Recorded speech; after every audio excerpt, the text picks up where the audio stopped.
Hi అండి, అమ్మమ్మ నాయమ్మ ఛానల్కి స్వాగతం అండి.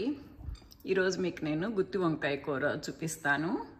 నేను చేసే ప్రతి దాంట్లోనూ ఏదో ఒక స్పెషల్ అయితే ఉంటుందండి. మీరు చూస్తే మీకు అర్థమవుతుంది అసలు ఎంత బాగొచ్చిందో ఇది.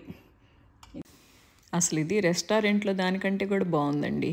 రెస్టారెంట్లో గ్రేవీ బాగానే ఉంటుంది కానీ ముక్క సప్పగా బాగుండదండి. ఇది చాలా బాగుంది ముక్క కూడా. ఓకే అండి, please like, share and subscribe అండి. మీకు నచ్చితే కనుక రెసిపీ అంతా చూసి ఏదో ఒక స్పెషల్ అయితే ఉంటుందండి. నా ఐటమ్స్లో ఎందుట్లోనైనా సరే ఏదో ఒకటి ఉంటుంది టిప్స్ మీకు చూసి మీకు నచ్చితే కనుక please like, share and subscribe.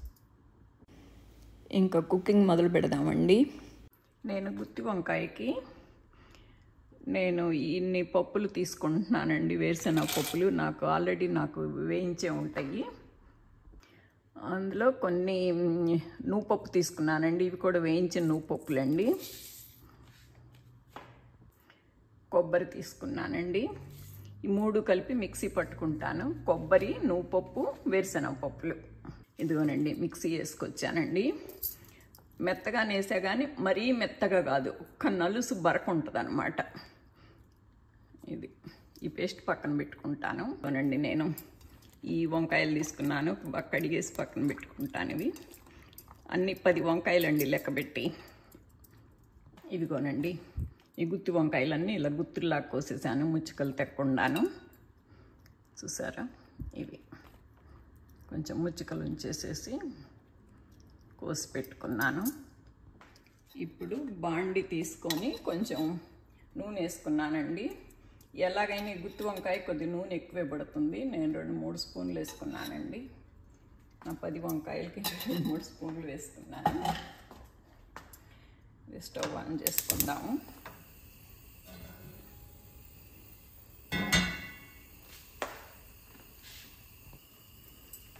ఇప్పుడు నూనె వేడెక్కిందండి. ఈ వంకాయలు వేసేసి కొంచెం ఫ్రై చేస్తానండి నేను ఫస్టేనా.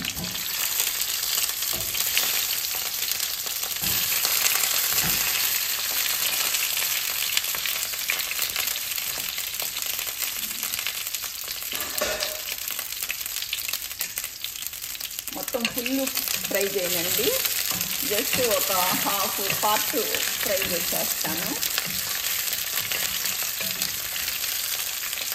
ఇప్పుడే కొంచెం పసుపు వేస్తానండి.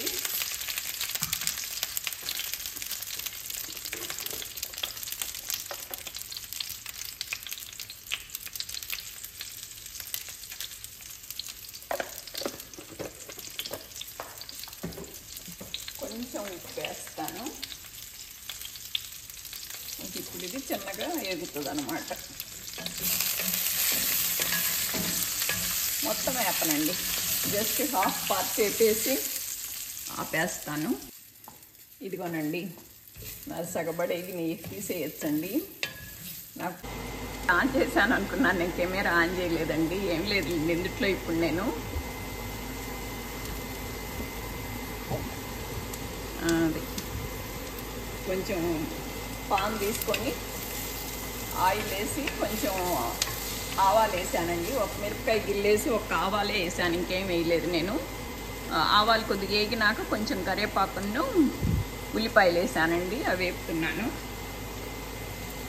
ఈ కొంచెం ఉల్లిపాయలు కొంచెం వేగాలండి. కొంచెం అల్లం వేస్తున్నానండి. ఇదిగోనండి ఉల్లిపాయలు వేగేటప్పటికి నేనేం చేస్తున్నానంటే, ఇప్పుడు నేను చేసేదానికి ఏదో ఒక స్పెషల్ అయితే ఉంటుందండి.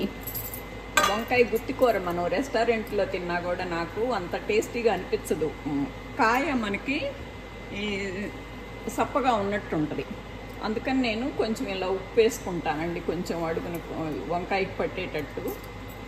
మనం గుజ్జులో వేసేది మనకి వంకాయ లోపల దాకా పీల్చుకోదన్నమాట అది. అందుకని నేను కొంచెం ఇలా పెట్టుకుంటానండి. ఇది మొత్తం వేగలేదు కదా వంకాయ, ఈసారి వేగేటప్పటికి దీనికి మొత్తం పట్టుద్ది అనమాట. అది ఇలా మధ్యలో కొంచెం పెట్టుకుంటా ఉప్పు. అది కొంచెం ఉల్లిపాయ మాడకుండా కొంచెం వేపుకోవాలండి పక్క నుండి. అంటే నేను ఇది మిక్సీ వేయటం లేదు కదా, మిక్సీ వేస్తే కొద్దిగా అదరా వేగినా సరిపోయిద్ది. కొద్దిగా ఫుల్ వేయగాలండి. ఇది వేగిపోయింది. ఇప్పుడు ఇందులోకి ఇదిగోనండి నేను ఇదిగో స్పూన్కి ఇటు తిప్పి ఇదిగో కొంచెం ఆవాల పొడి కొంచెం వేస్తున్నానండి. ఒక్క నలుసు ఆవాలు వేసాను, అవసరం లేదు. బట్ నాకు ఏంటంటే ఈ వంకాయ కూర కల్లా మనకు కొద్ది మెంతులు పడాలండి. వంకాయ వాతం అంటారు కదా, పైగా కమ్మటి వాసన వస్తుంది. అందుకని ఇదిగోండి చిటికెడు వేసానండి.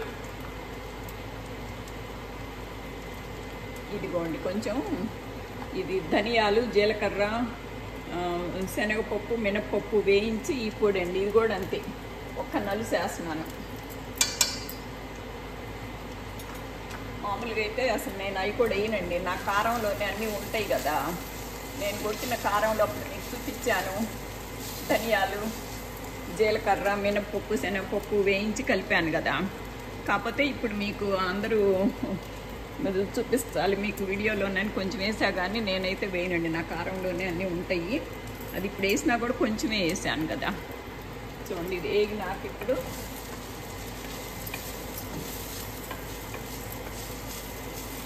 ఇందాక మనం వేయించి పెట్టుకున్నాం కదండి పేస్ట్, ఈ పేస్ట్ వేసేస్తున్నానండి. ఇలా మనం వేరుశనగపప్పులు, కొబ్బరి, నువ్వుపప్పు వేసి నూరుకున్న పేస్ట్ వేసేస్తున్నాను. ఇప్పుడు ఈ పేస్ట్ వేసాం కదండి, ఈ పేస్ట్ అంతా కొద్దిగా కలిసేలాగా కొద్దిగా వేపుకోవాలి.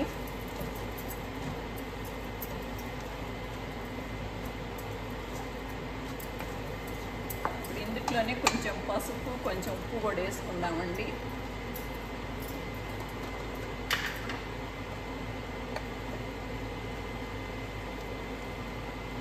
కొంచెం పసుపు, కొంచెం ఉప్పు. వంకాయలకి నేను వేసేసానండి ఆల్రెడీ ఉప్పు. ఇప్పుడు ఇవి ఇంతవరకేనమాట మనం వేసుకోవాల్సింది. లాస్ట్లో చూసేసుకుందాము. కొంచెం చింతపండు గరుడు వేస్తాను కదా.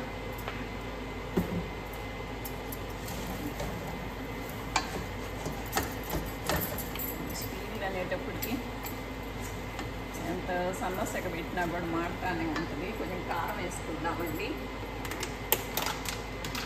తెలుసు కదా నా కారంలో అన్నీ ఉన్నాయండి. ఇందులో సంబార్ కారమే వేస్తున్నాను, కూరే కదా.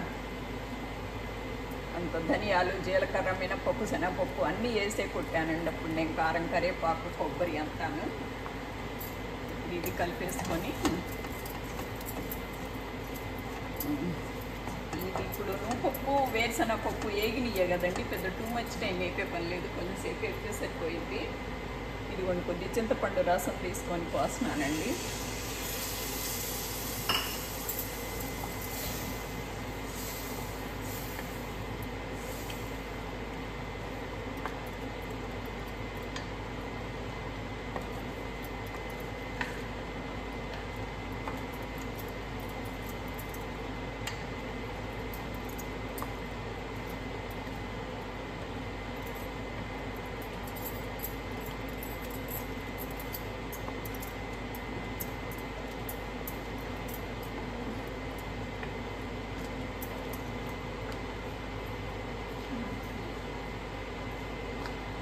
ఇప్పుడు ఇది ఉప్పు, కారం అన్నీ చూసుకొని కొంచెంసేపు మూత పెడితే కొంచెం ఉడుకుతుందండి.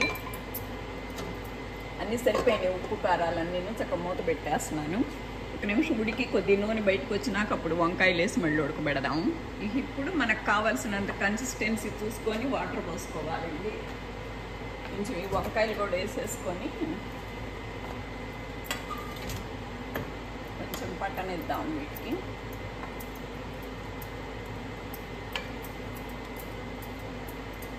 వంకాయలు వేసేసి ఒక నిమిషం ఉడకనిద్దామండి. ఇదిగోనండి నూనె బయటకు వచ్చేస్తుంది కదా కొంచెం. అదిగో నూనె కొంచెం బయటకు వచ్చేస్తుంది కదా. ఇప్పుడు కొంచెం మనకు కాబట్టినంత కన్సిస్టెన్సీ కొంచెం వాటర్ పోసుకుందామండి. ఇందాక వంకాయ సగమే ఉడకనిచ్చాం కదా. ఇప్పుడు మొత్తం ఉడికిందాక కొంచెం ఉడకాలి కదా, కొంచెం వాటర్ పోసి చూద్దాం.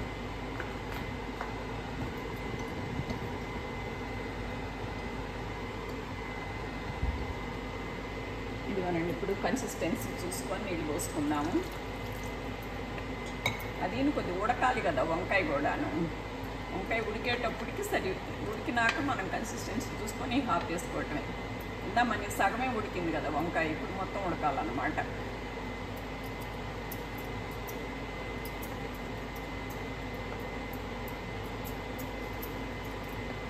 ఇదిగోనండి, ఇప్పుడు అన్నీ సరిపోయినాయి. ఇప్పుడు మూత పెడదాం. ఇక అది ఉడికిన దాకాను బాగానే ఉందండి. స్టీల్ పాన్ మాడుతుందేమో అనుకున్నాను, కానీ అదే నా పిల్ల పోట్లాడింది నన్ను, ఏంటి పిన్ని ఆ పాన్ బాగలేదు అన్నది అనుకున్నాను. కానీ స్టీల్ అలవాటు అయితే బాగానే ఉంటుందండి, మాడలేదు, చక్కగాను బాగుంది. ఏం లేదండి, ఈ రోజుల్లో పిల్లలు చెప్పింది మనం వినాల్సిందేను. వాళ్ళు ఆ పాన్ వద్దు పిన్ని అన్నారంటే మనం వినాల్సిందే. స్టీల్ది మంచిది పిన్ని, ఇది వాడంటే వాడాల్సిందే. వాళ్ళ అవన్నీ అన్కండిషనల్ లవ్స్ కదా, తప్పదు మనకి. అది ఇది అప్పుడప్పుడు కలబెట్టుకుందామండి. ఇది అడుగంటకుండాను చక్కగా ఉడుకుతుంది. కాకపోతే స్టీల్ పాన్ కదా, కొద్దిగా అడుగంటుద్దేమో, కొద్దిగా చూసుకోవాలన్నమాట.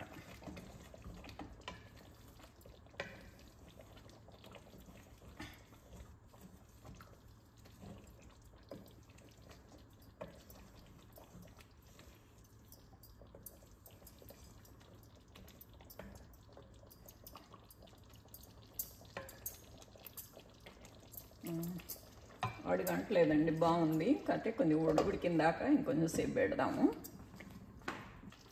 ఇక ఇప్పుడు అయిపోయిందండి. ఇది సూపర్ ఉందండి. ఉప్పు కారం అన్నీ చక్కగా సరిపోయినాయి. చాలా బాగుంది. కన్సిస్టెన్సీ కూడా బాగుందండి. ఆపేస్తున్నాను. కొంచెం కొత్తిమీర తెచ్చి పైన చల్లుకోవటమేనండి.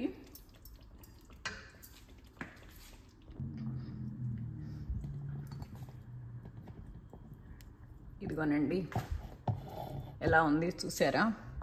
నాకైతే చాలా బాగుందండి. అసలు టేస్ట్ కూడాను అసలు ఉమ్మ అంటారే అట్లా ఉందన్నమాట. నేను చేస్తే నేను చెప్పుకోకూడదు కానండి, మీరు చూస్తే మీకు అర్థమవుద్ది అసలు ఎంత బాగుందో. చాలా బాగా కుదిరిందండి. అన్ని ఉప్పు కారాలన్నీ చక్కగా సరిపోయినాయి. చాలా బాగుందండి. ఇదిగో, మీకు నచ్చితే కనుక please like, share and subscribe అండి. నాకు సబ్స్క్రైబ్స్ ఎక్కువ రావటం లేదండి, వ్యూస్ వస్తున్నాయి. కానీ మీరు ఎక్కువ లైక్, షేర్లు కనుక ఇచ్చారంటే అవి ఎక్కువ మందికి స్ప్రెడ్ అవుతాయి, నాకు సబ్స్క్రైబర్స్ పెరుగుతారండి. ప్లీజ్.